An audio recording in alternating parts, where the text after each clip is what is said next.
again on behalf of the Center for Public Leadership, as well as our co-sponsor, which is the Harvard Business School's Leadership and Ethics Forum. I want to welcome all of you here. I'm David Gergen, and we, as Graham Allison just said in the forum, we have a feast of riches here today at the Kennedy School. We're going from mountaintop to mountaintop, starting with the announcement about David Elwood's appointment as dean earlier today, then Richard Clark in the forum a few moments ago, and now to our feature this evening. General Eric Shinseki, thank you, sir, for coming here. We're privileged to have you in our midst. Thank you. Let me tell you a little bit about General Shinseki, and then I'll turn this microphone and podium over to him where it will stay the remainder of the evening, I hope. And he can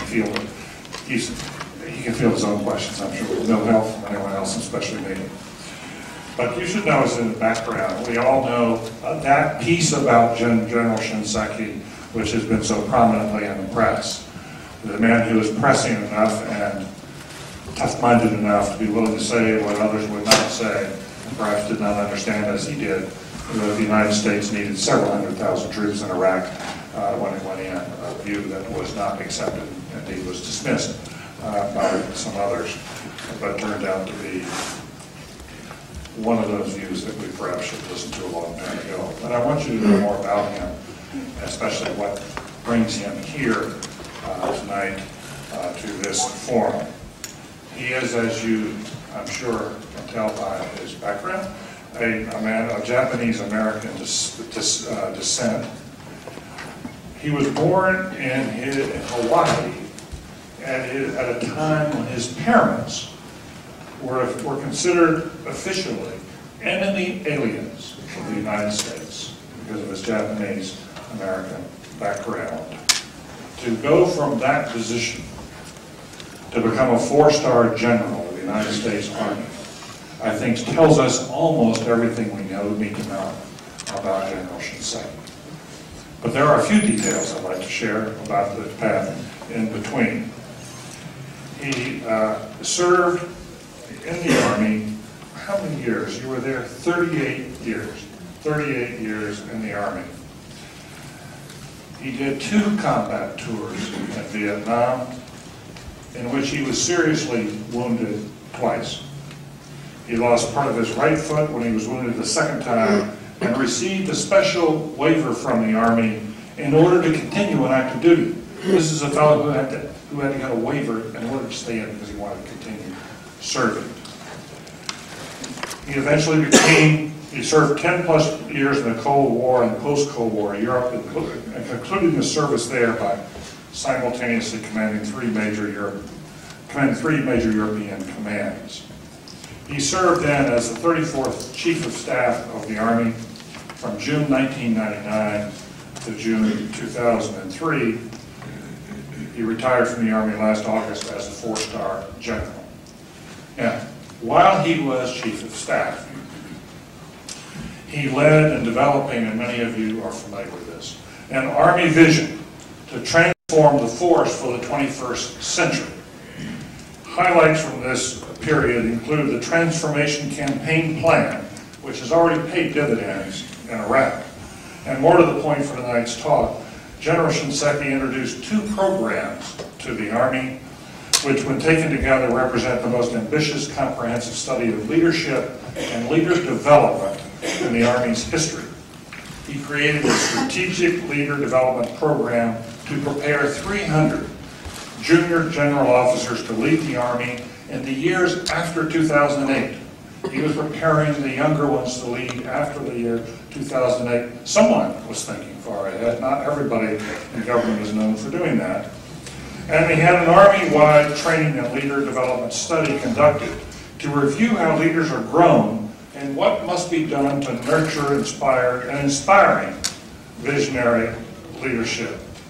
He's thought a lot about the subject. More recently, he has combined with Francis Hesselbein to write an introduction to a new book put out by the Leader to Leader Institute, the Drucker Leader to Leader Institute, edited Be, Know, Do.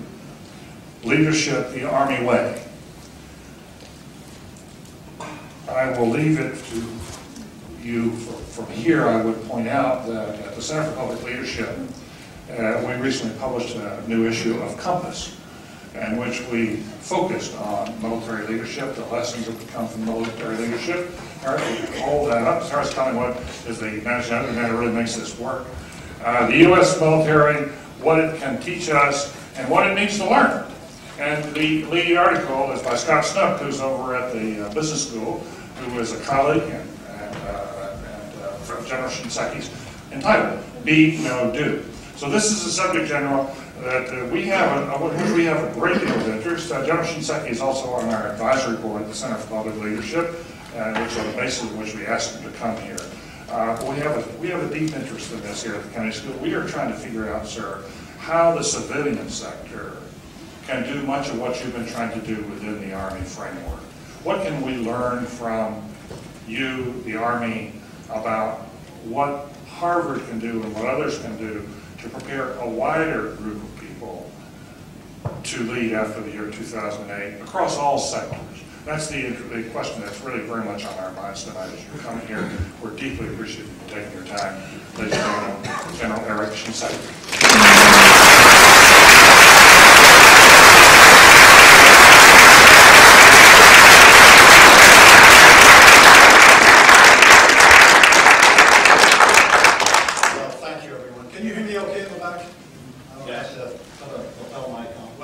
It's great to be here. I'm sort of here under false pretenses. David told me he had a spare ticket for a Boston Red Sox game. All the way in, the cab driver kept talking about 3 out of 4 against the Yankees. I could almost hear the timbre in his voice about playoffs. Anyway, my thanks and appreciation for having me here, and especially to David Gergen. In absentia, Warren Bennis, Barbara Kellerman, Betsy, and Scott Webster. I notice you're Scott. For this very kind invitation to have me spend another day here at Cambridge.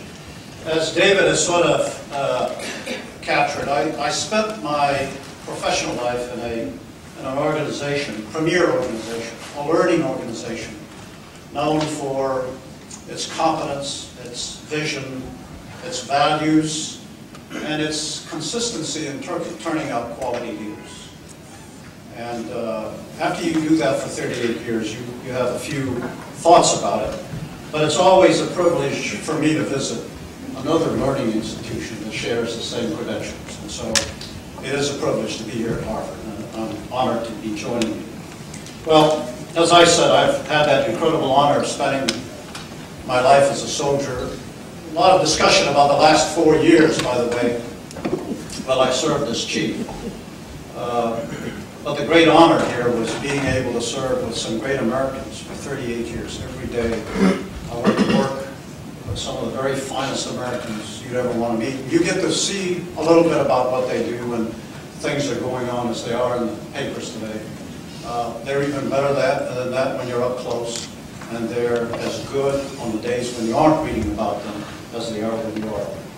Well, what's remarkable about the Army is that, yes, it seeks to recruit the best and the brightest, but it also makes do with some very average people that it recruits. And every now and then, one of those average people sort of develops well enough in the profession to be given some of its more senior responsibilities. You know, I'm reminded, a long time ago, I heard that there's a saying in the German Army attributed to the German General Staff, and if there's anyone who served in the German Army in the room, you can either refute or confirm afterwards. But there is a saying that the General Staff says that all of their officers share any 2 combinations of traits. They're either intelligent or stupid, industrious or lazy. And depending on how you put those combinations together, you sort of define everyone. The best commanders are the intelligent and lazy. They sort of get things done for the minimum expenditure of resources, effort, and energy. The best staff officers, on the other hand, are the intelligent and industrious. They see to every detail, every coordination. There are no seams in any operation. I's are dotted and T's are crossed, not vice versa. Well, the stupid and lazy don't really account for much. They sort of take care of themselves. But the ones you have to watch out for are the stupid and industrious. They're sort of working overtime, creating all those problems. I don't know if it's true. I share that with some of my German friends. They always look at me with a little cross-eyed. Well, in the Army, leadership is our stock and trade, as we say. It is what makes us different. We believe that that's what we're about. I'm often asked about leadership as though it were simply one thing. Can you teach it? How do you define it if you could teach it? And, I mean, it's a fair question, but I've never been able to come up with that sort of simple definition that fits everyone's interest. And I even say that there is a piece of this that I have not figured out what to do, and therefore education isn't all there is to leadership. Now, one aspect about leadership that I've never been able to satisfy myself that I could teach was judgment. Was judgment. You know, given the same parameters, the same facts, the same opportunity to sit in a classroom and discuss, people walk out two different doors, why do some make decisions one way and others another? And this is the question that's most often asked when someone who knew better ends up violating the trust. That's when you ask that question about judgment. Can you teach judgment? I've never been able to affirm that I could. And so I've always wrestled over that simple definition of leadership because for me it does not follow that good leadership results primarily from an education into some strongly stated principles. Let me give you an example, share an experience with you. November 1988, I am a brigade commander of a heavy tank brigade in Germany. November 1988, it's Cold War Germany. It's about to end, none of us know it. And we're training as though it weren't going to end. It wasn't going to end. I trained my units. In those days in a maneuver training area, large, sort of a muddy, broken down piece of ground that all of us drove our vehicles over. And it's a large training area dedicated to this kind of training. It's called Hohenfels. And if any of you have ever been to Hohenfels, if you have been in Hohenfels in November, I see a head nodding here. It's a sea of mud. It's a sea. It's mud wherever you look.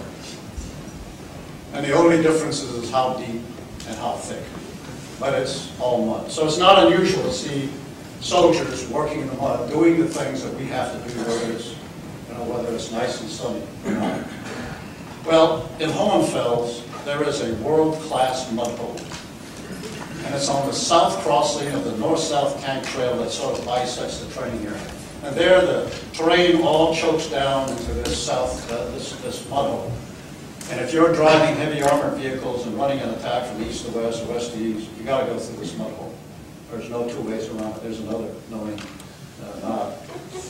And so, you have to figure out how to navigate this mud hole. And it's not the only crossing of the north-south tank trail, but it happens to be the quickest. So you got to figure out how to develop momentum and blow through it. Well, November 1988, as I'm sort of driving the area looking at my units, I see a group of soldiers in the mud hole doing what they're supposed to be doing. It's been a heavy rain, and in places, some of them are almost chest deep in the mud. It's cold, it's wet, it's miserable. And if you've ever stood chest deep in cold water, you can barely breathe. It just saps all the energy out of you. And these youngsters are in there driving engineer stakes into the mud. If anybody has done it, you know that's not a lot of fun. And then on these engineer stakes, once they've been anchored there, they're going to tie concertina wire, barbed wire to make this just a huge obstacle that nobody can do. So I start to talk to these young soldiers. The person in charge is not a sergeant. It's one of the young soldiers. He's just a little older than the others. He's excited. He's been given a responsibility to obstacle this mud hole, and when it's over, he's supposed to climb that piece of high ground overlooking it and wait. And when this tank battalion that they've been told is coming piles into this mud hole, runs into this obstacle, gets stopped, Their job then is to call a simulated artillery barrage right on top of it to take them out of the exercise. And they are fired up. They can't wait. I took a good look at these youngsters. You know, mud splattered all over the place. And they were mission. They were ready to go. Needless to say, was very proud of them. But I was also proud about a leadership that had taken these youngsters and gotten them so focused on this mission, so excited, that they were willing to take this kind of misery to do that. And as I walked around for the visits to other units the remainder of that day, I sort of cited this group of folks, and I felt pretty good about it. All was well in the brigade, in my opinion, at that point. About 5 weeks later, the exercise is over. I wasn't able to be there the next day. I was, pulled to some other part of the exercise. So I never really got to see the execution of the battle. But no question, if that tank battalion showed up, those youngsters were going to do what they had been told and trained to do. So about 5 weeks later, the exercise is over. We're back at home station. I decided to take a tour of the motor pools. Motor pools are where we park our equipment, our combat equipment. As I recall, it's late on a Friday night, just before the Christmas season.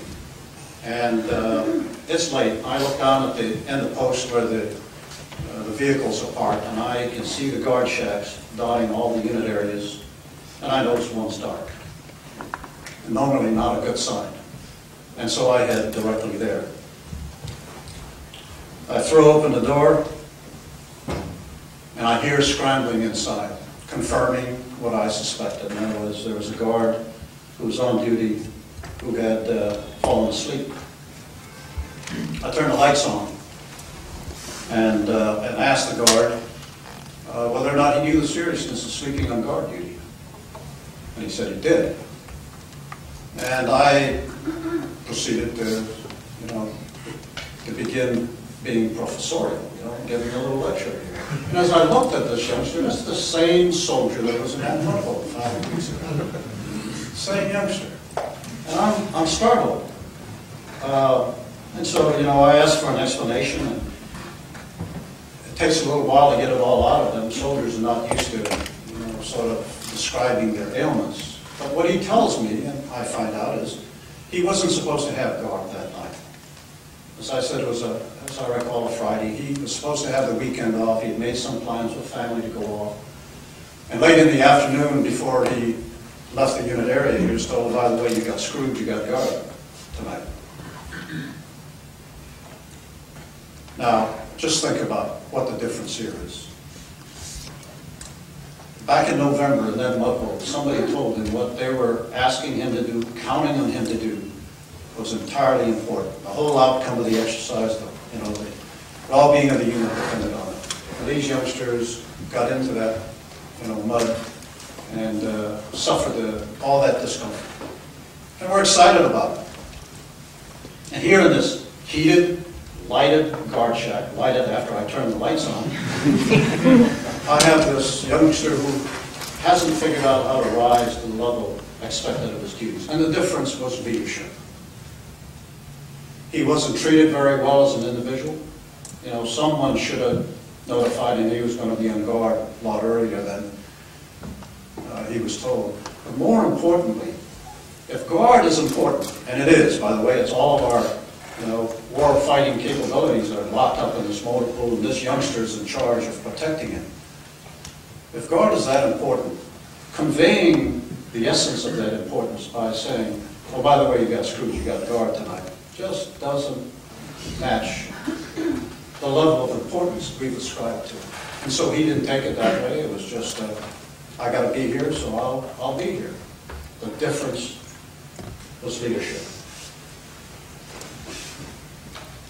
I realized I had another opportunity to teach. And all was not perfect in the 2nd Brigade. The Army is a large global organization, not unlike many multinational corporations, and as such, it's complex in design, it's layered by echelons of leadership. I dare say today, more than 300,000 of our soldiers are deployed overseas in 160 and 100 to 170 countries. And how do you keep that sense of discipline when you have that kind of spirit to your formation? Unlike multinational corporations, however, the Army enjoys, because of how we're organized, both a national and a cultural homogeneity that gives it some internal strengths and discipline, as well as a focused mission. That's a key difference here. That's important. To harness the energies of all of our people in the various disciplines, the functional disciplines in which they're organized. And up here the disciplines are, the infantry, the armor, the medical corps, our aviation, and artillery. But all of these disciplines in which we put our people into, but to get the energy out of our individuals and out of the disciplines they're organized into. The Army has traditionally described itself as having 3 levels of warfighting focus. We have a tactical level that's at the bottom. It's a very broad category. The next level above it is our operational level. And at the very top is our strategic level. It has to do with span of control and the perspective of the leaders occupying positions at those levels. We all start out learning to lead in that broad category I call the tactical level. And then some succeed to go on to command at the next level operationally, and then a few go on and end up leading at that very top level, the strategic level. As a brigade commander in Germany in 1988, I was a tactical level commander and had been one and operating in the tactical environment since I was commissioned in 1965. So here it is, 22, 23 years later, I'm still operating at that very broad tactical level. And that's, by the way, not unusual. That's true for most in our profession, my profession. I was to remain a tactical level commander until 1995, another 7 years. So when you think about it, David remarked that I spent 38 years in the Army. Nearly 30 of those years was in that first level called the tactical environment. I think it signifies the importance, the immense importance we place on competent leadership at that level. That doesn't suggest we get by with incompetent leadership at the other levels, but this is the level at which we must be effective.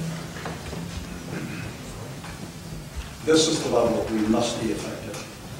In 1997, I was appointed to serve simultaneously as the commander of U.S. Army forces in Europe. That's a pure U.S. Army military. A NATO commander, NATO Land Central Europe. That's a second hat. Both headquarters are located in Heidelberg, Germany.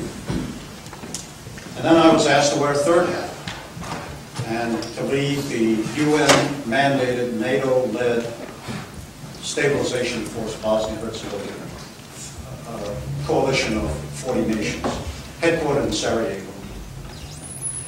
2 of those hats were primarily operational hats, the NATO Land billet and the Bosnia billet. By focus and scope of duties, they were primarily operational, that middle level of assignment. The Army in Europe hat, Army Forces Europe, because of the large geographical footprint that went with that stretched from South Africa all the way up to the Baltics, included Eastern Europe and the Middle East, just that large geographical footprint assigned to U.S. Army Europe, put that billet into the strategic realm. And so here, both of those 2 levels at work in the same assignment.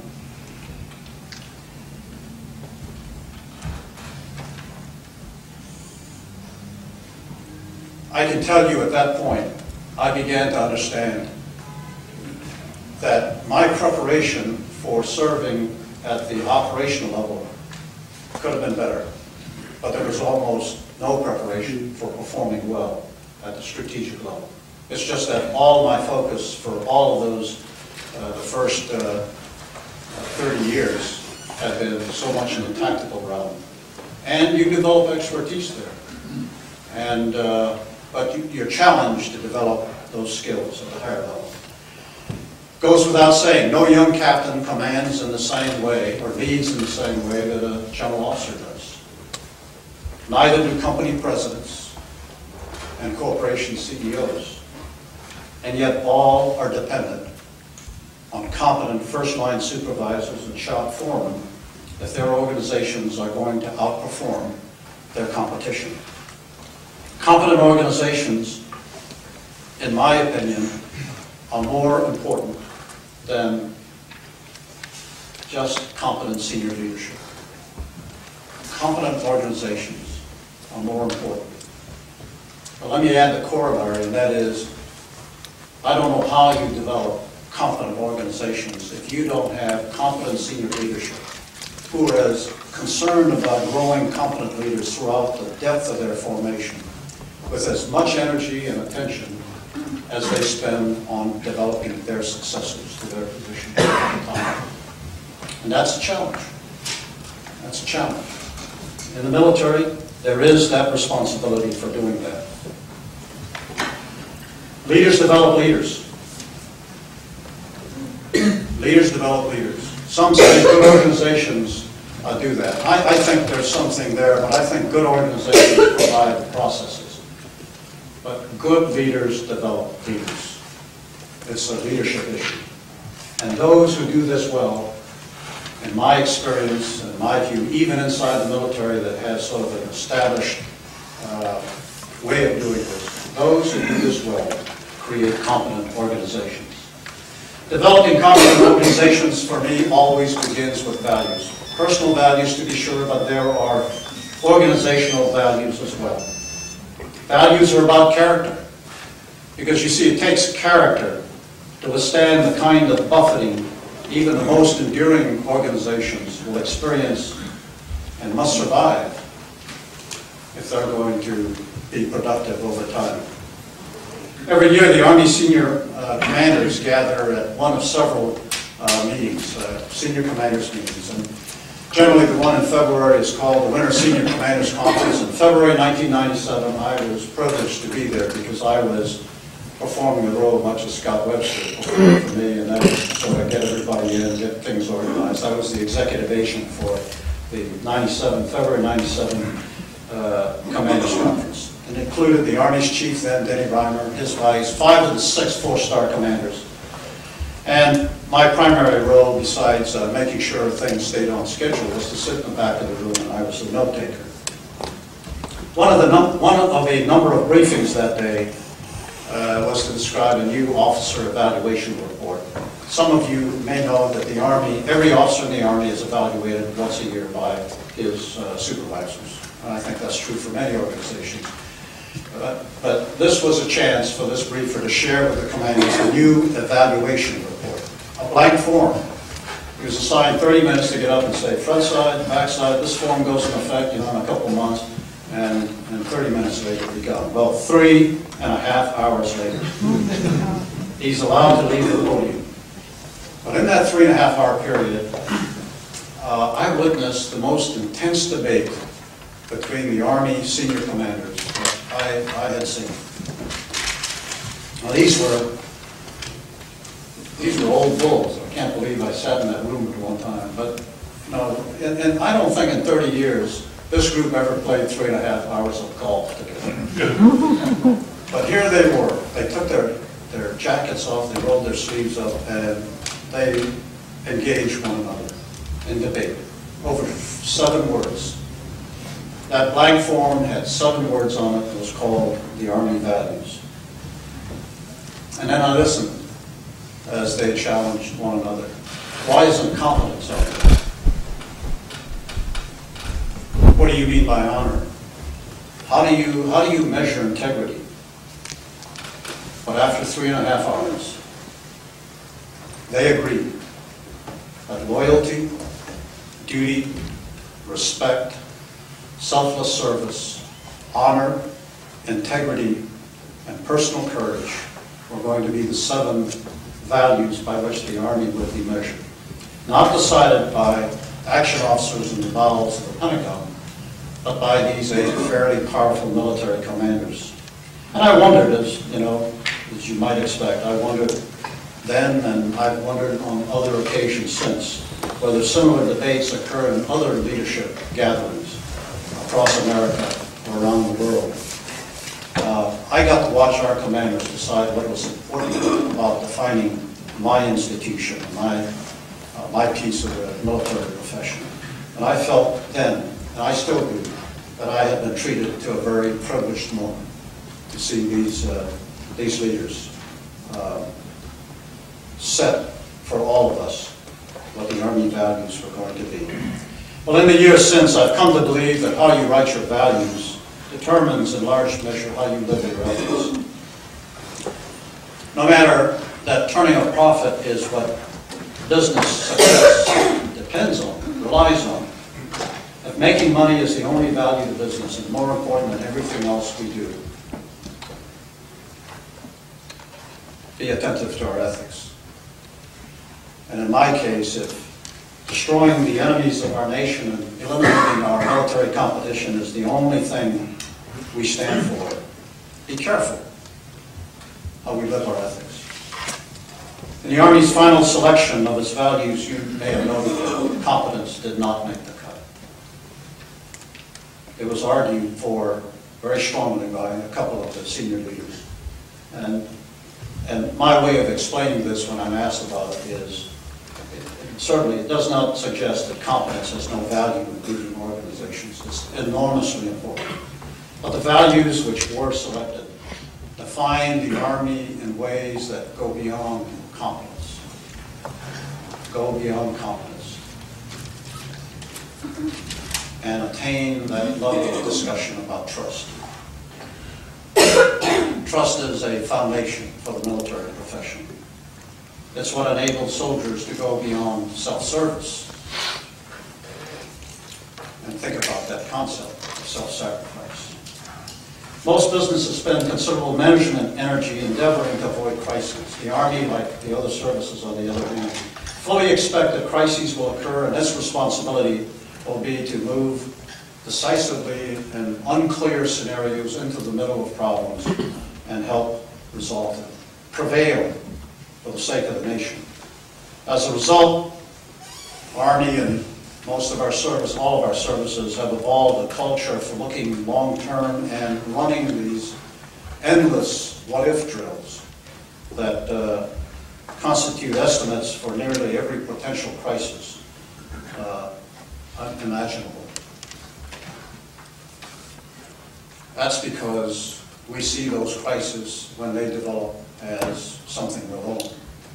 And all the thinking that you do beforehand, there is, in leadership, there's an intellectual investment before you're able to execute physically. The intellectual always precedes. The better you do that, the more decisive the execution. Well, it's also said, I'm told in the good book, I haven't found it myself yet, but in the kingdom of the blind, the one-eyed man is king. The Army doesn't believe that it needs to see every detail of every crisis clearly, but it does expect to be better than its adversaries in dealing decisively in uncertain situations. It intends to be ready for whatever crisis may occur whenever it arrives with well-trained, competent, cohesive formations, led by tough, confident leaders who don't shy from uncertainty. They work at seizing and retaining the initiative to outthink, outmaneuver, outperform the agile adversary. And foundational to the Army's performance is this factor of trust. Trust and confidence of the American soldier, that we know what we're doing and we care about them. Generals can lose battles.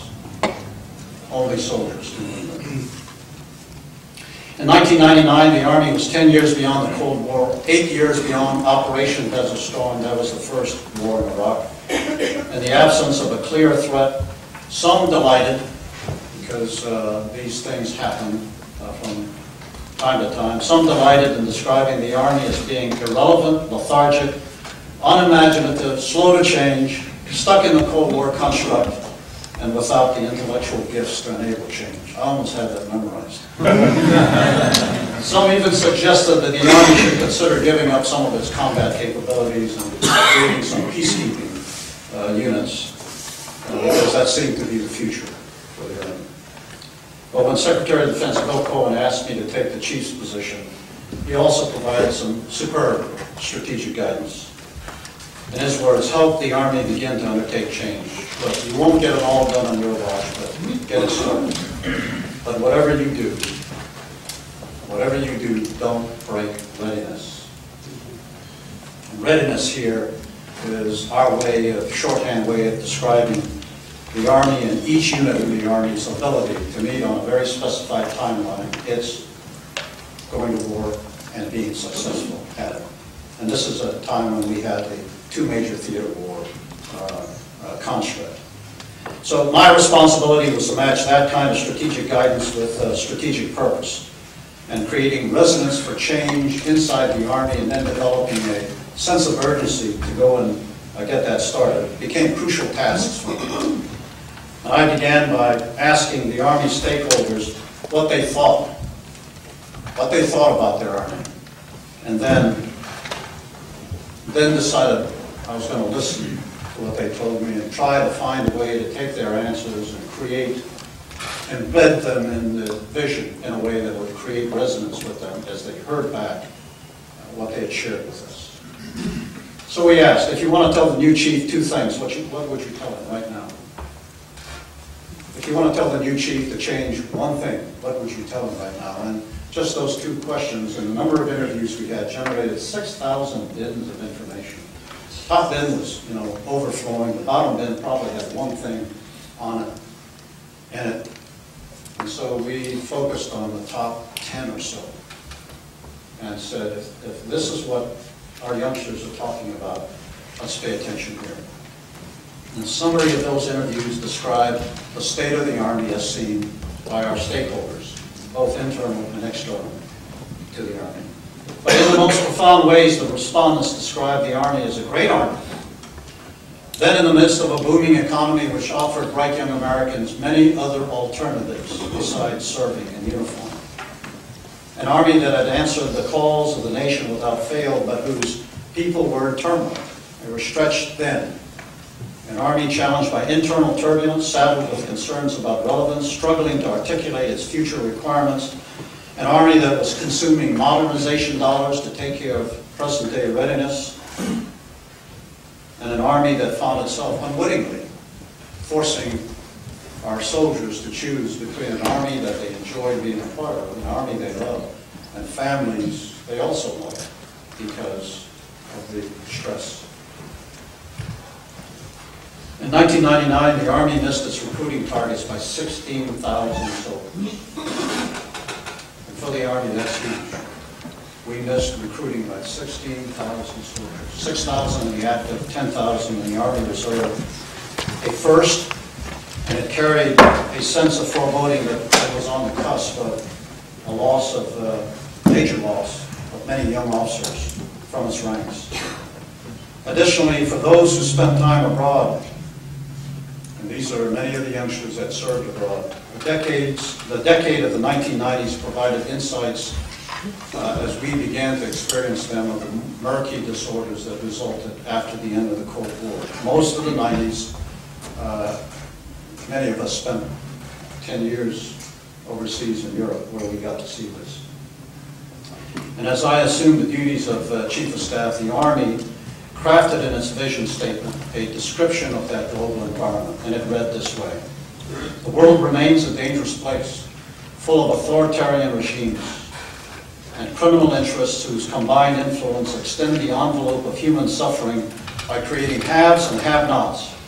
They foster an environment for extremism and the drive to acquire asymmetric capabilities and weapons of mass destruction.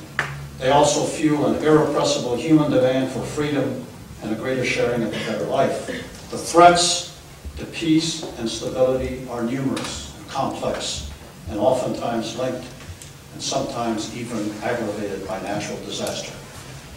On the eve of the 21st century, this Army that I had been a part of was trying to describe a global condition it had been watching for most of the 1990s, a decade. And in that environment, there are four bothersome complicators. I don't have a better word for it because it doesn't quite rise to the level of threats, but it's complicators. And the four are transnational crime, narco-trafficking, international terrorism, and the transferability of WMD technologies. Those four. When you talk about them individually, we tend to think of them as policing functions. Terrorism, good intelligence, police work at your entry points, your borders, narco-trafficking, police work, transnational crime, police work, and even WMD technologies, it's intelligence and good police work. When you put them together, and our concern was seemed to be a growing nexus.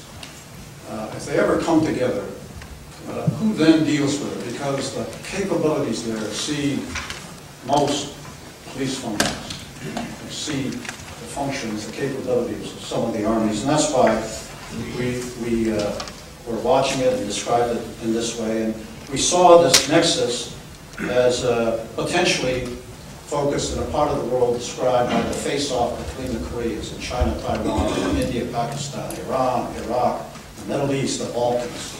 In a place called Chechnya, a pretty good-sized army was having its hands full dealing with sort of a determined group of irregular fighters.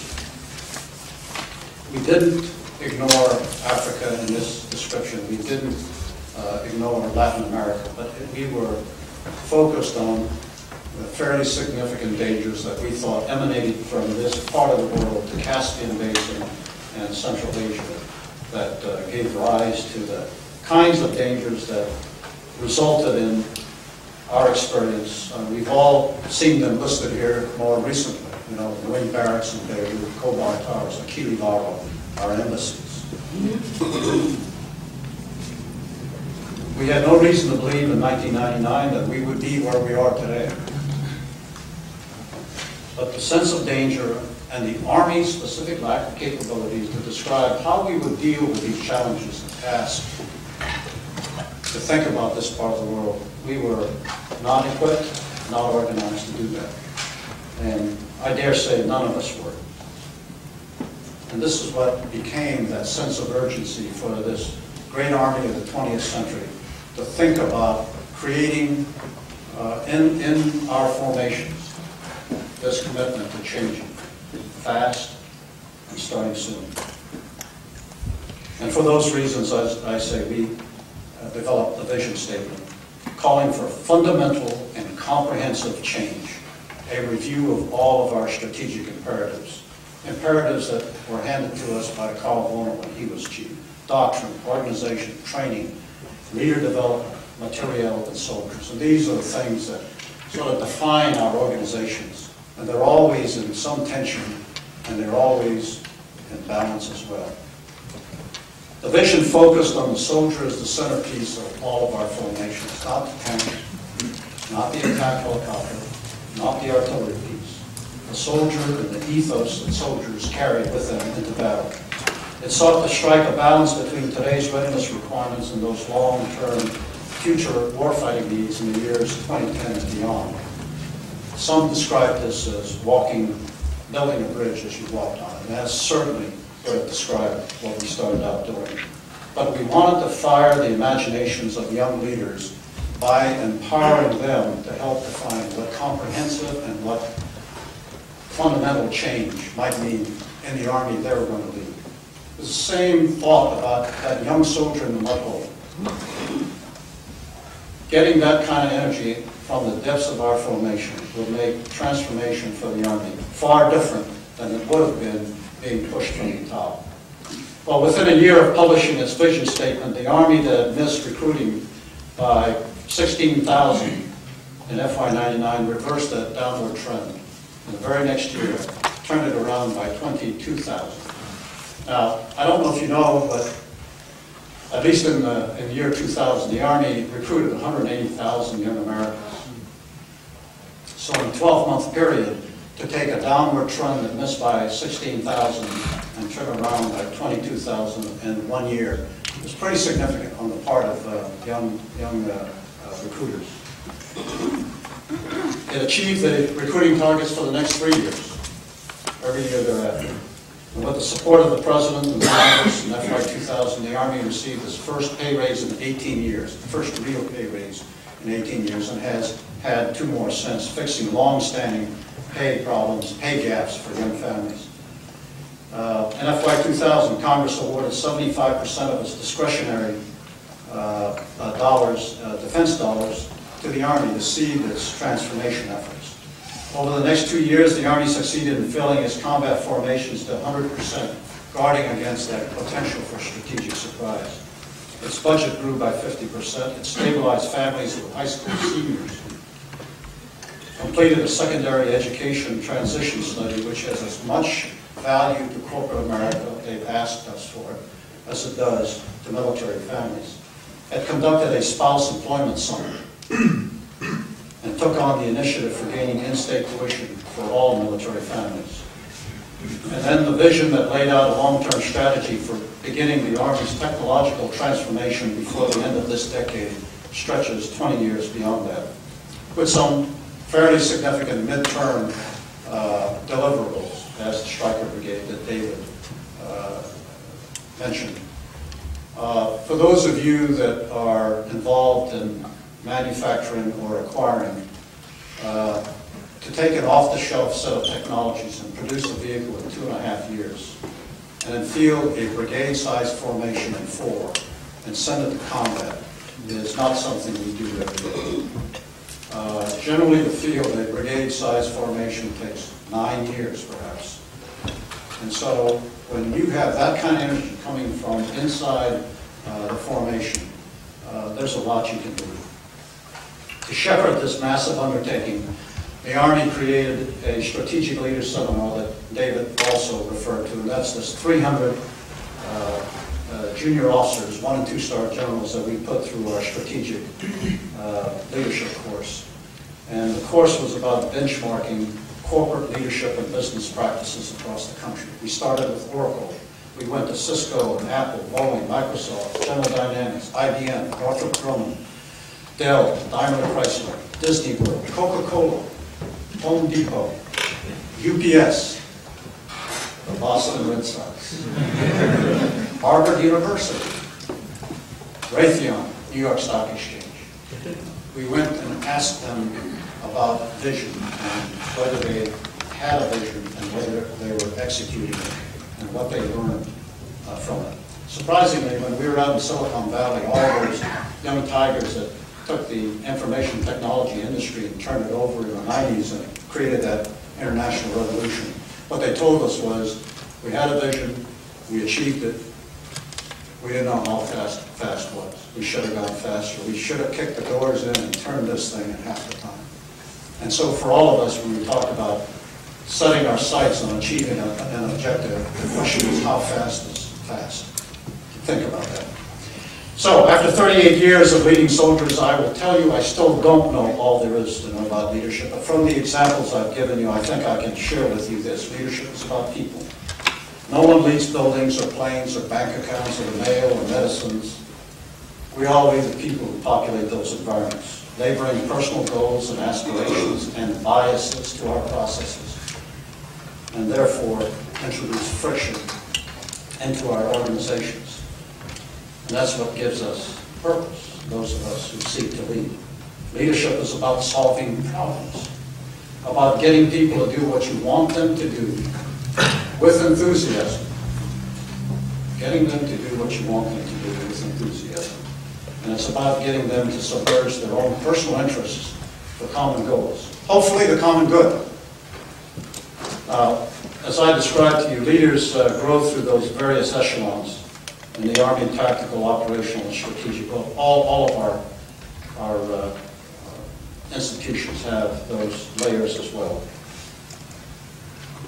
What I think out of those corporations that we visited, in my own experience in watching my institution grow, the skills which have struck me as important and I've just captured a handful of them here, is the ability to describe distant objectives on a horizon others might be willing to embrace. You can call it vision, but at a lower level, it has to do with the intent of achieving certain objectives. But the higher you go, you can call that vision. And also the good sense, I found this in good, strong leaders, the good sense to value the one big collective brain more than the one big brain. Now you got to think about that for a second. The value of the one big collective brain as being far more powerful than the one big brain. Because it creates for you some requirements in leadership that are different. Teamwork becomes entirely important. Self-awareness, adaptiveness, determination, and the ability to cheerlead even the youngest in your formation, no matter where you sit. And then with that kind of skills, I found that people are pretty successful in getting others to do what you want them to do with enthusiasm. With practice, even average leaders can rise to the level of art. I'll speak to that. All leaders share two independent responsibilities in common. I think this is true across all the institutions. Mission success, leader development. All leaders have those responsibilities. Doing it well sustains and grows organizations. Trust is the irreplaceable guarantor of strength, organizational strength during crises. For the Army, an institution that doesn't pay particularly well, that motivates through ideas and allegiance to ideals, that undertakes extremely high-risk missions, its performance operationally abroad today in Afghanistan, places like Iraq, underscores the strength of its leader development program. Leaders who can dominate crises. And what the Army gains in return from these kinds of operational experiences is yet another generation of tremendous leaders who have competence, credibility, and leadership skills that reinforce how we grow leaders, and the future is bright.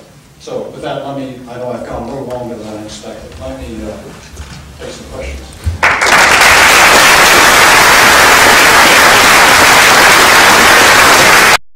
At the end of the recruiting year, we can be over and short a number of ways throughout the year, but on the 30th of September, it's decided whether you made your recruiting cards. The same is true of re-enlistments, which would have been I think the greater metric to watch, because you have a lot of youngsters who have been deployed on tough missions, some of them multiple times.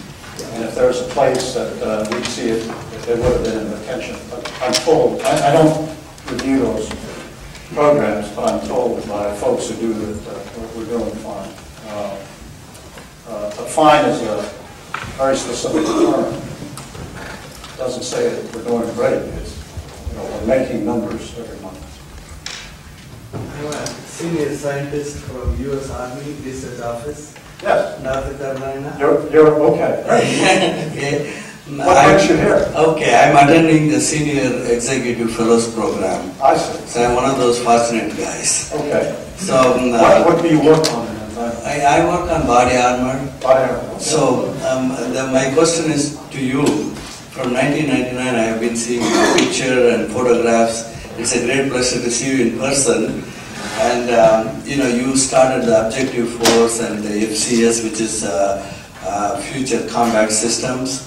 One of the ultimate thing is to make everything ultra lightweight. Is to make everything ultra lightweight. Ultra lightweight. Ultra lightweight. So that means, today's M1A1 tank is about 70 to 80 pounds with armor package. Now the future vehicles, we want to make it at 20 to 20 tons. Now that means less than 20. Yeah, less than 20 tons. That's the upper limit. Yeah, right. But we know. I also served in a panel for DARPA to bring the body armor from 6 pounds per square foot to 3.5 pounds per square foot. And I was in that committee for the last 3 to 4 years. the project is over, and what I found out, we couldn't bring the weight down anything less than 6 pounds per square foot.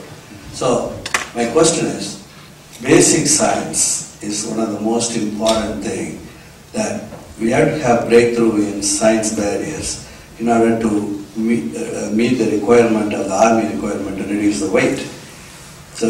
So that means the 6.1 research funding should go up. But I don't see it. This is a funding question. Yeah, right. It's not a science. Yeah. Somebody tell me I didn't give them enough money. So, coming from the Army Research Office as a Chief Scientist for Mechanical Sciences, I'm asking you this question. How would we increase basic research funds so that 10 years from now, that we could have all those materials that would give you the stiffness, strength, everything that you need, but the weight is going down. The current materials won't give you that. So, but the 6.1 research is either the same level of funding or is going down. Yeah. Okay. I don't have a good answer for it. I no longer control the allocation. I don't have a good answer for you. But let me just share with you a little bit of insight. The M1 tank is 70 tons, as you say. And at 70 tons, it swallows 3 gallons to a mile. And that's a flat, hard surface road, dry. And if you take that off that road,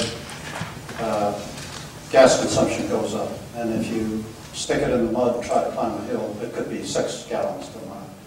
And the reason for that is sheer weight. But what drives the weight is the engineering principle that says the M1 tank must survive taking a hit. In other words, if shot, it will not be penetrated. The engineering principle is armored volume, basically. So armored volume of this size, if you put armor protection around it, creates weight. The M1 tank has a 4-man tank crew, and we designed our military crew to be able to handle the 95th percentile American male. Neither you or I, sir, are at the 95th percentile American male, 6'2", 6'3". So you put 4 of those guys inside an M1 tank. Now armored volume has just become huge. And just the same amount of armor protection around that armored volume creates a 70-ton tank. Mobility. Well, not the 70-ton tank, but creates large mass. Now, the second principle, if hit, will not be penetrated. This year, this much armor works. Next year, your adversary comes up with a bigger bullet. Your choice, more armor. His choice, bigger, faster bullet. You get this trade-off going. And over, since World War II, we've been designing these systems. We are now at the trade-off between lethality and survivability at 70 tons. And it's entirely survivable, but it costs 3 gallons per mile. And if you were driving it in Germany where the fuel systems and the autobahns allow you to have that kind of weight, great. Stick it over in Afghanistan. You can't go very far. There's no fuel. 20 tons won't provide you the survival. Yeah, but let me go back to the design principle. So my suggestion to you, your discussion with me is, how can we get more money to get lighter, survivable equipment? That is based on the if hit will not be penetrated. Right? Axiom means I intend to be hit and I won't be penetrated. So you start trading off lethality and survivability. My argument 5 years ago was break that set of descriptions. Design a system that cannot be hit. Okay? Now you've broken yourself away from this mass penetration equation. Design a system that can be hit. I know there's no absolute in this profession, but design a system that can't be hit. And even then, the engineer said it can't be done. You're going to get hit. And I say, probably yes. But if you design a system that expects you're going to be hit and expects to survive, you're going to come out with a different design than if you start designing a system that can't be hit. And I always refer to the Air Force. The Air Force flies at whatever altitude. All of us can see them, even with stealth. All of us can see them. And their design principles are early acquisition of adversaries, shoot first, high precision, so that you never have to suffer the hit. Now, if you can take that, include it with stealth technology, and put it on our systems on the surface of the Earth, where undulations in terrain and foliage and buildings give us masking that the Air Force even doesn't have at altitude. Well, let's see what we can come up with. Because I can tell you that designing a 73-ton replacement to the 70-ton Abrams doesn't meet the requirements for having a deployable, fast deploying set of equipment that can go lots of places. So,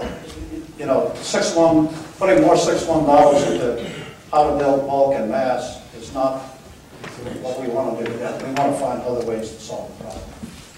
I wanted to find out what happened to the soldier that was sleeping.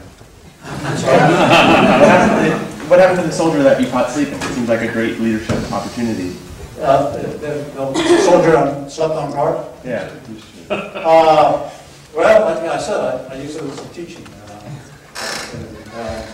He wasn't punished, but there was a whole chain of command who came in to talk to me about why we couldn't have done better. And the rules are, if you can't get out your duty rosters early, if you're the one responsible for it, you get to pull the duty. That sort of cures the problem. I don't know how to segment the Yes, sir. How much you suggest the armed forces? How much you suggest the armed forces better nurture and manage gadflies? gadflies. Yeah, I've had experience with the Navy, and it seems that one, fear of criticism is intense, or fear of offering criticism is intense, and those who do, I haven't met one that hasn't been punished or seen their career get damaged in some way. So I was wondering if I might, if you... One of the things I should add to that list of skills and attributes is sense of humor. I do think if you're going to lead large organizations, you just got to get a good handle on their sense of humor. I just think of, I always chuckle about this one. I was speaking to a group of soldiers at a public gathering. All of them were there, and so television cameras are running, video cameras anyway. And the young soldier says, "You don't pay me enough." I said, "Yeah, you're probably right." I said, "But have you seen any footage of my testimonies when I appear before the conference?" He said, "Oh yeah, I do. We watch." I said, "I hope you remember that whenever I appear, my positions are that you can never do enough for a soldier or anyone else in uniform, our youngsters, because of what we ask of them and how well they do it. And so I make those presentations." And this youngster says, "Yeah, but you don't pay me enough." So I said, "You're absolutely right. But let's be honest and let's be frank here." I said, it can't really be just about money. There's a position out there that's so tough, so demanding. No amount of money is going to make it make sense. But on the day that we get handed that mission, we're going to do it. And I don't want you and I to have a discussion about how much money is it worth. We're going to have to do it. So I'll continue doing the best I can, but it can't be just about money. And at that point, he said, "Okay, I got it." And I was a little relieved. If he had come back again and said, "You still don't pay me," I didn't have another one in the bank. General, how does the Army today teach its leaders to determine or define a threshold when they're given an order and they believe that that order is either unethical or immoral? And how are they taught to determine that, and what course of action should they take? Well, all of us, I mean, those of us who serve in uniform come under the Uniform Code of Military Justice. And none of us are excused for following an illegal or immoral order. And we have a responsibility to, you know, if it's that category of concern,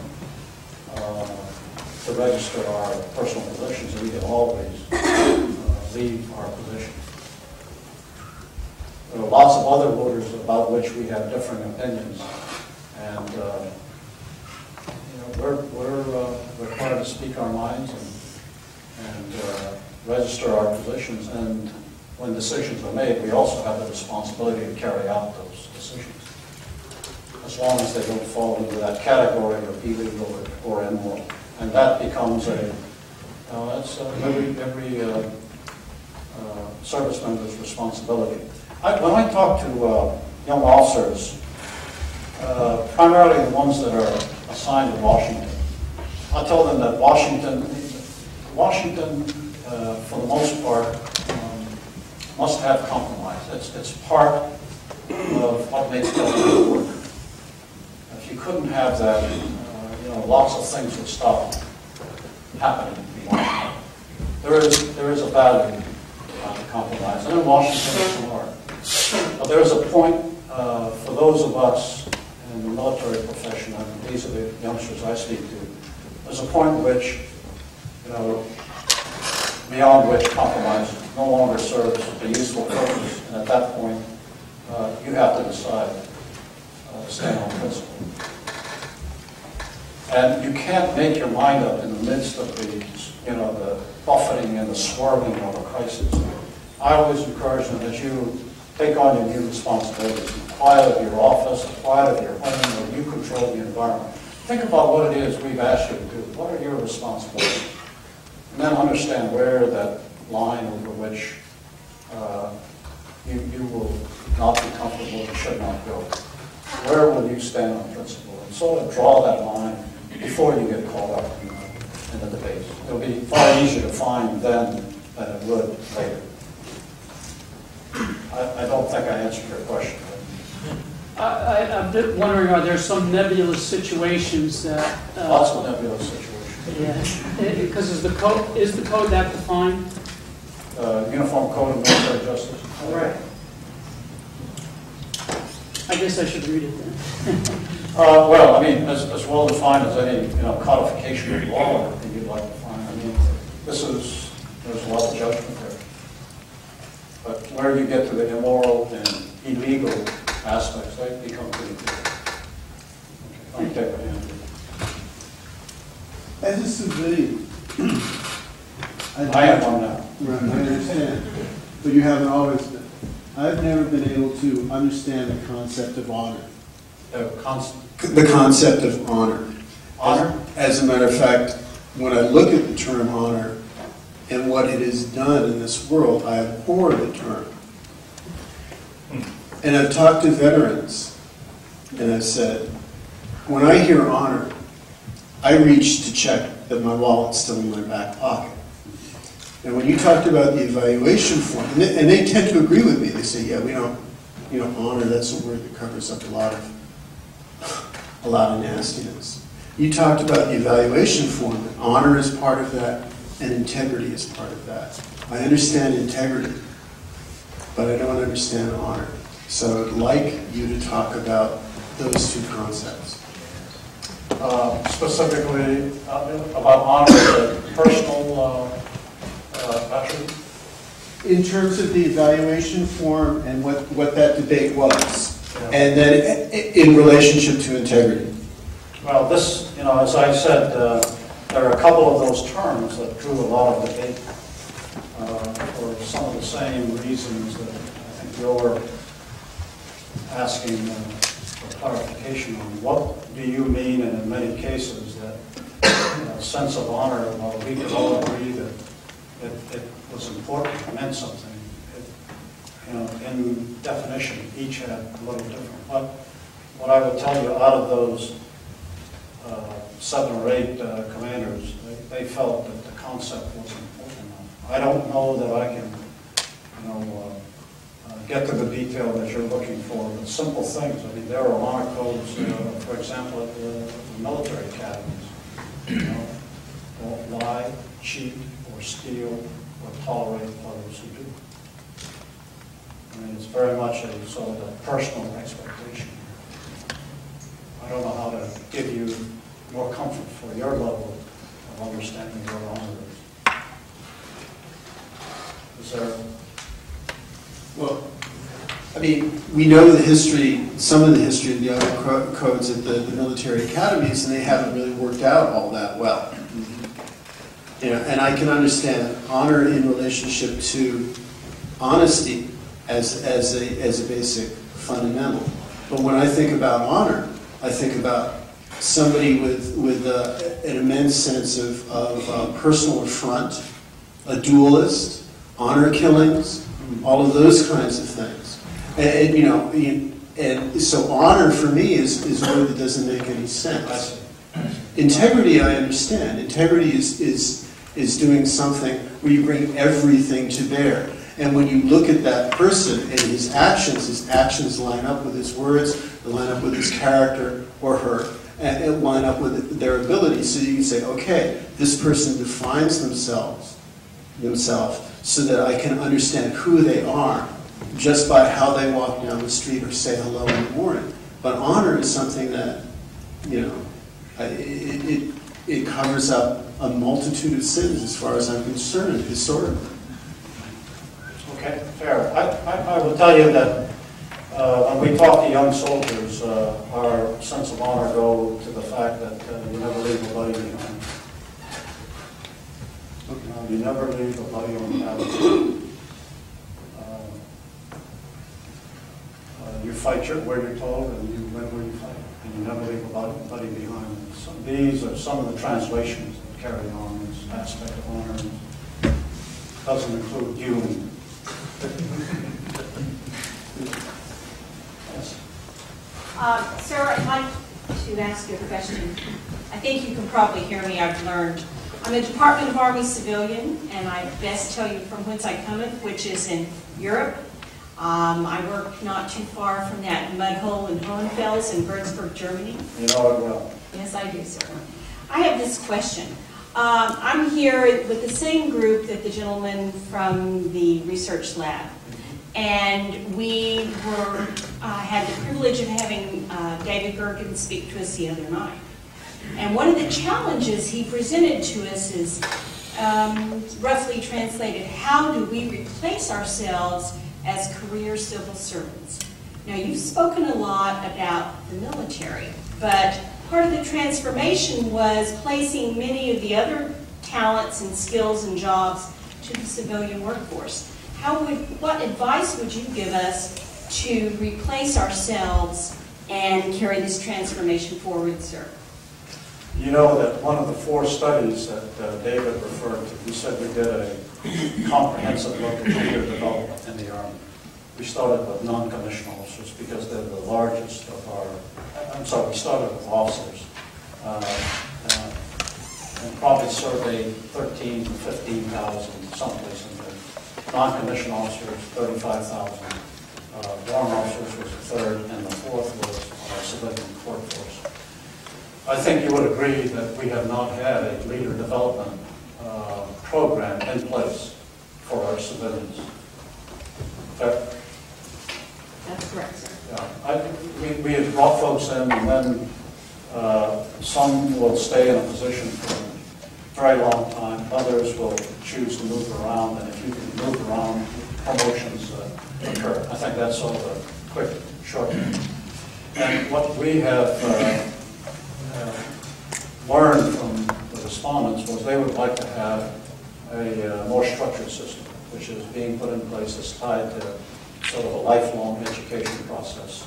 That you come in at an intern or entry level, and then they're, much like for officers, warrant officers, and non-commissioned officers, there's sequential mandatory schooling at various points, and then promotion tied to that. We need to have that system in place. It's been too long without it.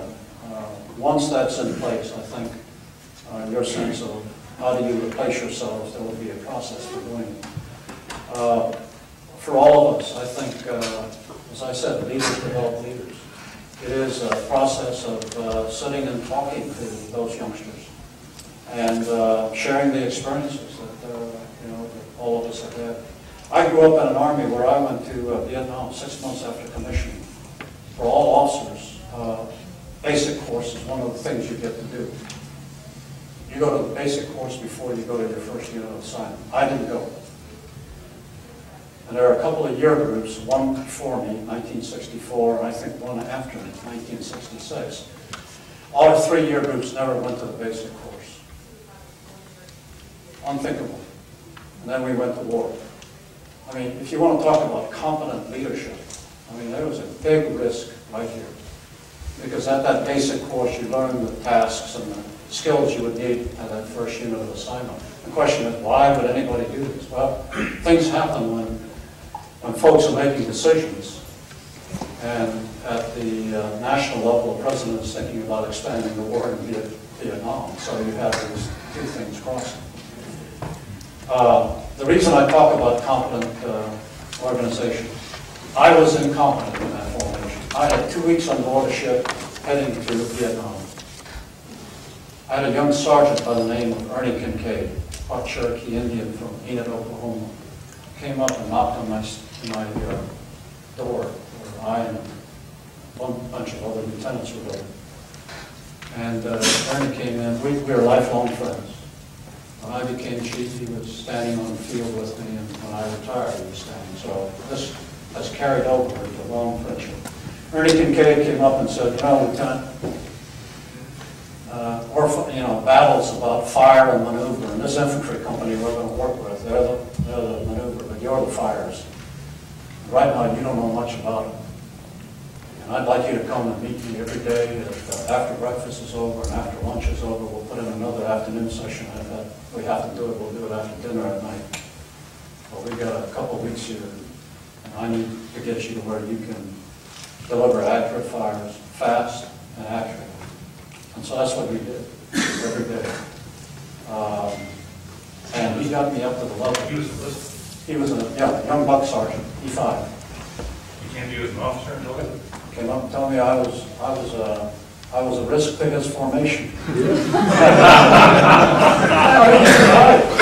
was absolutely right. I mean, the Army in its great wisdom, somebody decided, well, what we'll do is we'll not send these young lieutenants to the basic course. We'll let them go to their first unit of assignment. And in about 2 years, they'll learn anyway what they would have learned. But those seats will reserve for officers who are headed to Vietnam-based units, and we'll refresh train them. Made great sense, I'm sure, in the Pentagon, but, when they expanded the war, all of a sudden you had a lot of incompetence deploying. And for me, Ernie Kincaid, came up and got me competent. Something in 2 weeks, what we would have done 6 months ahead. I wouldn't be here today if he hadn't done it. There are lots of ways that we can prepare leaders to be successful. In an Army unit, the senior non-commissioned officer is the command sergeant major of the battalion or the command sergeant major of the brigade. I can tell you when a command sergeant major goes up to a young captain and says, Captain, I've been here a number of years now and I've watched a lot of company commanders come and go. I just want to tell you, you're having to make up your mind whether you're going to stay in the Army or not. Well, I just tell you that for my money, if you hung around, our soldiers would be well served. I can't tell you who has more influence on that young captain than that sergeant major. So this idea that leader development is only top down, that it takes the colonel or the major to talk to that captain about leadership. No. In competent organizations, it just flows back and forth. That command sergeant major has tremendous influence on young captains, just because of who he is. Yes, sir.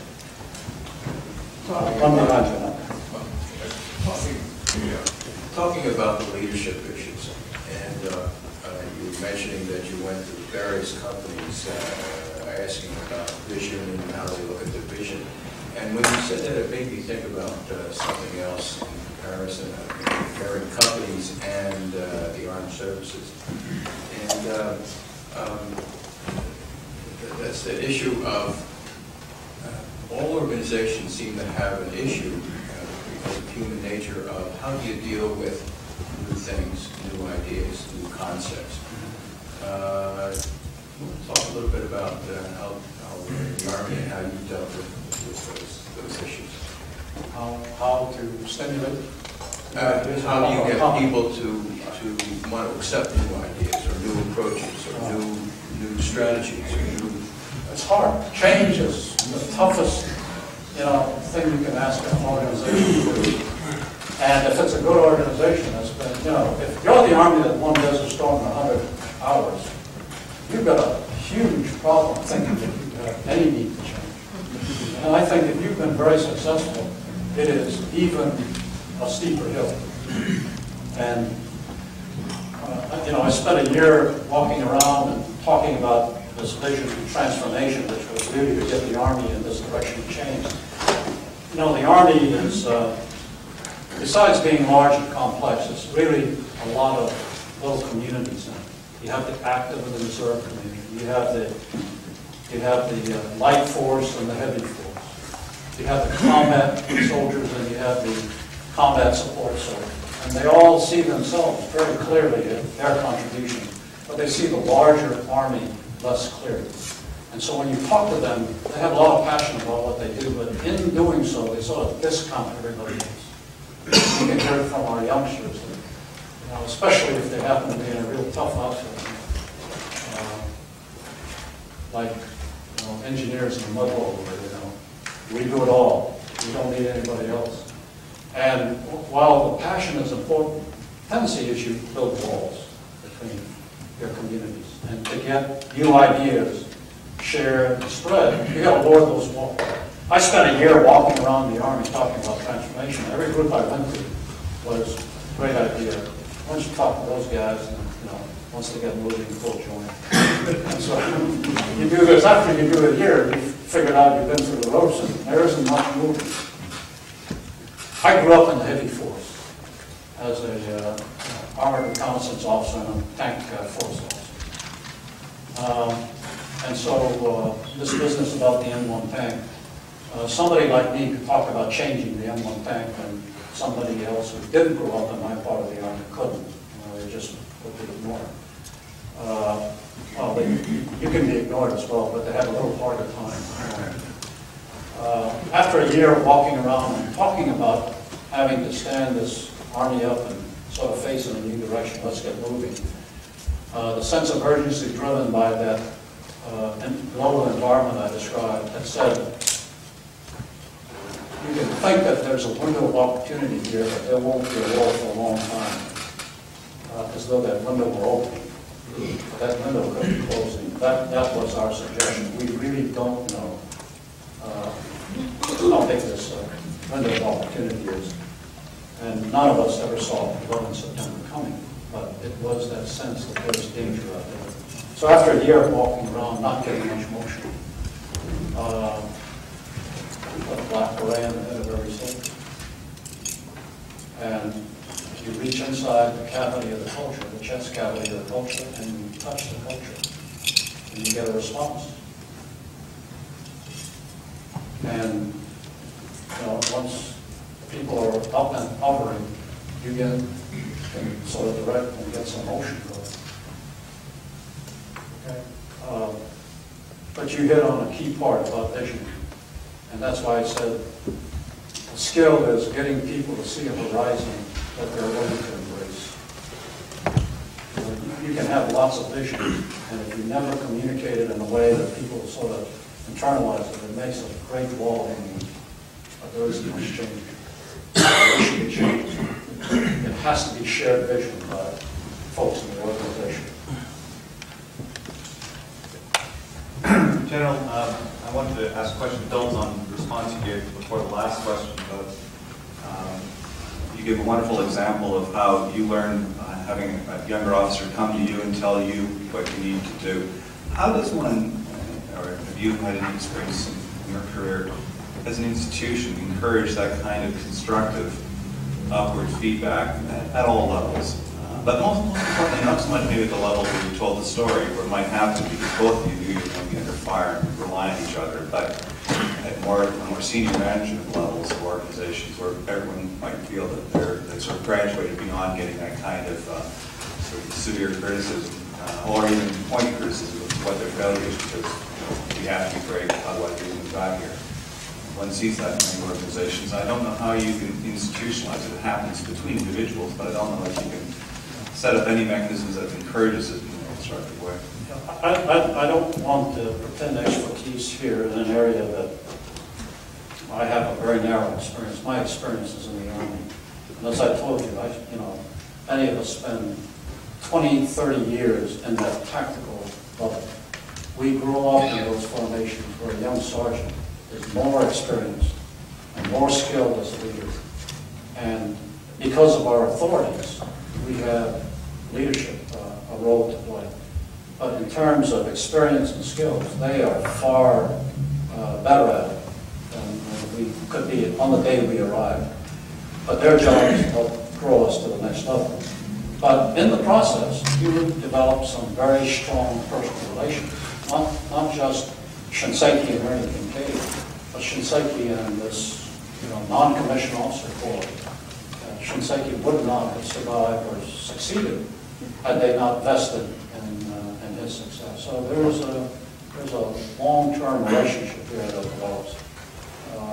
When you want to know about things in a unit, you generally go talk to the top enlisted soldier. So based on that, I think your question about how do you get people to listen, it's part of our culture. And I think that's why my argument for competent formations, competent organizations where this kind of atmosphere, is ingrained early. There's a better chance for that communication to occur at senior levels of those who've grown up through that kind of development. Does that make sense? I don't know other organizations, although I listed a number of them. We went to visit for their leadership, or vision discussions. And there are some of them we absolutely did want to learn from about what they described as their way of doing business. There are a couple of them that said, anybody who's not on the team would fire them tonight, and so I talked to my young officers after they had a week in this course with various groups. They said, Chief, you're trying to get the Army to transform. I said, that's true. You got some people not on board. I said, what? Yeah, that's true. I know that. Do you know who they are? I have a pretty good idea. Fire them tonight. Can't do it. I realize that much of what you have said has to do with those who are before you, around you, in terms of leadership, in terms of the development and the humanity of it, really. As people are now beginning to talk, as of yesterday I'm hearing, about bringing in the draft. That's political, I understand that, but it's also, I assume, under someone's sense of a tremendous need that's occurring immediately. I don't know. But have you heard of this? How does that impact what you are concerned with in terms of program development, in terms of human development, in terms of all of the marvelous concepts that you presented in developing young people coming in? If you then, when you then institute the draft, how does that impact? Because the talk is getting kind of heated, from what I could sense. I don't know that. But how does that impact all of the It's a different strategies that you're using in terms of developing the force, the makeup of the force is different. I grew up in the draft army, by the way. The army that I went to war with in Vietnam, Kincaid's soldier. It's the same young American. It's the context that the draft implies is there are a large number of officers who are there performing a period of service, and but many of them don't choose to be there, but they're doing it, and probably won't stay. And the difference is today what we have are people who are there who have chosen to be there, volunteered, signed up to be there. Most of them are not going to stay either. But they're there by choice as opposed to by being ordered. It does change the complexity of organizations. But leadership makes a difference. Leadership makes a difference. It's still being able to reach down and establish that trust between a leader at whatever level and young soldiers. And tough time, Vietnam was a tough time. But I don't know that there is serious discussion of moving towards a draft. I know from time to time we always have. When I said that it's political, some of the people who are suggesting it are indeed in Congress. And so you're beginning to get some sense of a political force. I couldn't. Right. I was just wondering how your programs and I've been asked in years past, and my position testimony was I thought that you needed to have the potential for a draft in the event there was a large, unanticipated cataclysm coming, and you needed a way to expand very quickly. But for the time being, our ability to fill our needs through the volunteer force is quite adequate. General? We just have two more questions. I want to ask each of you ask a question, and in respect to the general's time, we'll then respond to both, and we'll close out. Thank you. You're best known to me, General, for apparently having raised questions about the level of the number of troops that would be necessary for the mission. You're best known to me for having apparently been a voice of warning about the number of troops that would be necessary for the mission in Iraq. I spent 3 years talking about transformation. That's the only thing you know. I'm going to send you a parade. I'd be happy to have one. What I don't understand is that this could be interpreted. There could be various interpretations. One interpretation might be that the warning was not just it's a good mission, but in order to do it, you need a lot of troops, hundreds of thousands. Or it could be understood to be a deeper warning about the nature of the mission, that perhaps the mission itself was unwise in other ways, in important ways. And I guess I would like to understand better what the nature of your warning was. And I would also like to say, for the record, I guess, that I'm very troubled by the number of American soldiers, young American soldiers who are being killed in Iraq. We can't expect Americans in uniform to be the ones to provide leadership on the issue of whether they should continue to be there. Do you think it's time for those of us for whom they are supposedly serving to be speaking out more assertively to bring them home? How might we do that? You got a couple of questions there. Let me try to. I had a responsibility when asked about what it might take, and I think if you recall, if you watched the testimony period, my answer started out being combatant commanders always have the best perspective on this, and they ought to decide.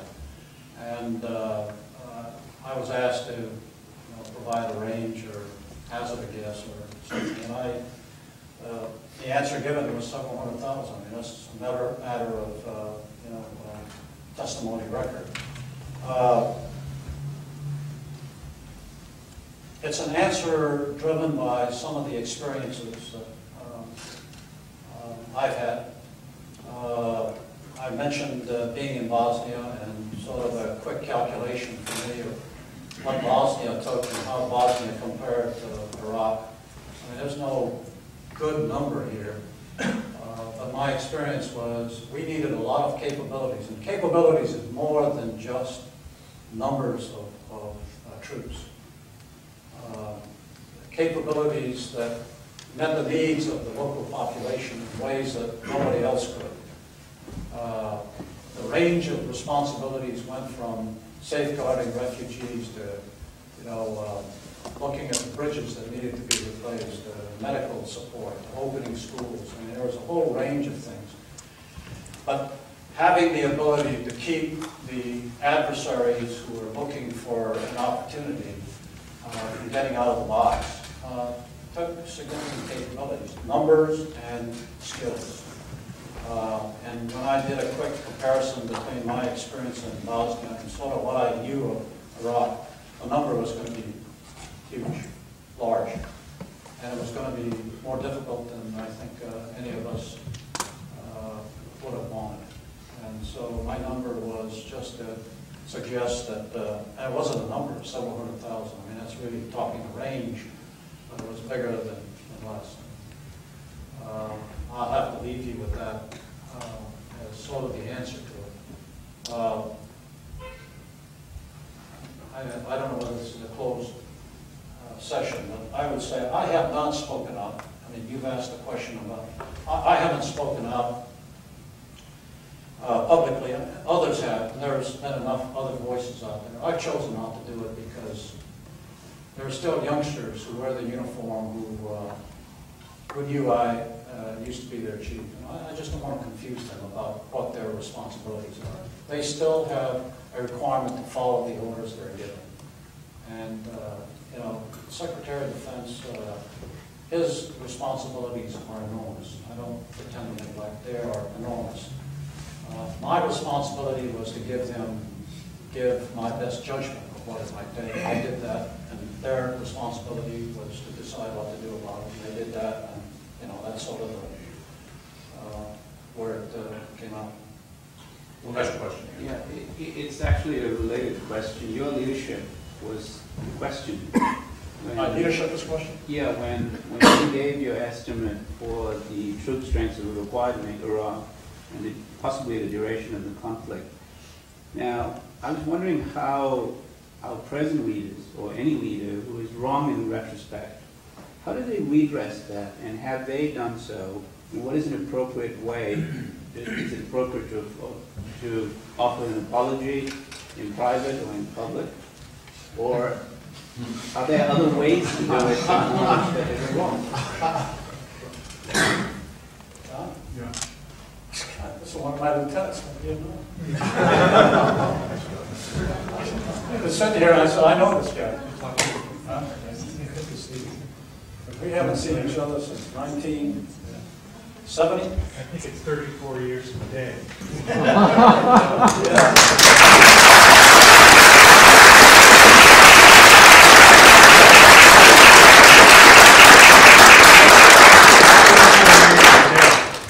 Sorry? I think it's 34 years today. Last time I saw this gentleman, he was in a medevac helicopter being taken out of my lock without a foot. You know? And I think it was very close to April 21st. It wasn't. It was. Late on the 20th. Okay, close. My great young lieutenants. I mean, when you ask, how does Shinseki survive to grow up? Great sergeants, great young lieutenants, command one of the platoons in the cavalry troop. It's great, yeah. These things are talking about. Pretty shocking. I didn't mean to forget your question back there. That's a pretty special moment.